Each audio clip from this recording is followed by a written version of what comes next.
Vinicius is the player everyone loves to hate. But is it really his fault, or is there something deeper behind the rejection he faces? Stick around, because the answer isn't as simple as you think. Vinicius Jr. is a rising star in the world of football. Young, talented, and full of promise, he arrived at Real Madrid with the weight of high expectations. On the pitch, his skill is undeniable, always standing out for his speed and creativity. It seemed his path to success was clear, but off the field, things aren't so perfect. The problem begins when, despite his abilities, Vinicius starts receiving criticism. And it's not just about his game, it's personal. They accuse him of being immature, provocative, and arrogant. Soon it's not just rival fans, but commentators and even some teammates pointing fingers. Vinicius starts to realize something is changing in how people perceive him. In the midst of this whirlwind of criticism, he receives support from some teammates and coaches. They advise him to keep working hard, ignore the haters, and let his football do the talking. Legendary ex-players remind him that all stars went through similar moments and that this is part of the price of fame. Despite the advice, Vinicius decides not to stay silent.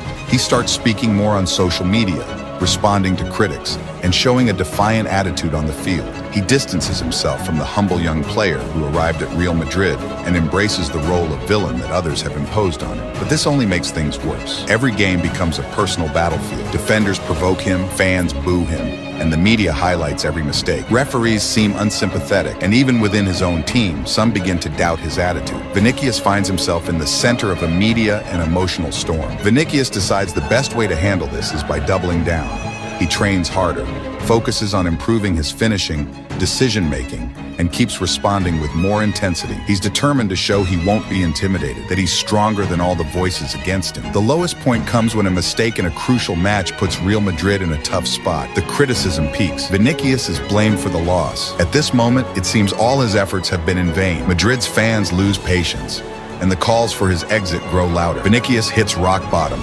But in this moment of crisis, something changes. Vinicius starts to understand that it's not just about playing well or poorly, it's about how he faces adversity. He begins to accept that he can't control what others think of him, but he can control how he responds. Instead of fighting everyone, he decides to focus on enjoying football, improving for himself, not for others. With this new attitude, Vinicius starts finding his rhythm. His performances improve, not because he's trying to prove something, but because he's found inner peace. The goals start to come, but more importantly, his confidence stabilizes. He no longer reacts to provocations the same way. Fans and the media begin to notice this change. Vinicius returns to his daily life, but he's no longer the same. He has gone from the impulsive young player trying to please everyone to a more mature player who understands the rules of the game, both on and off the field. He remains a polarizing figure, but he now accepts that this is part of being a star in modern football. Now his career takes a new direction. He's still young, but he's no longer seen as the immature kid who provokes others. His new approach has transformed him into a more respected figure, even by those who once criticized him. Vinicius has learned to navigate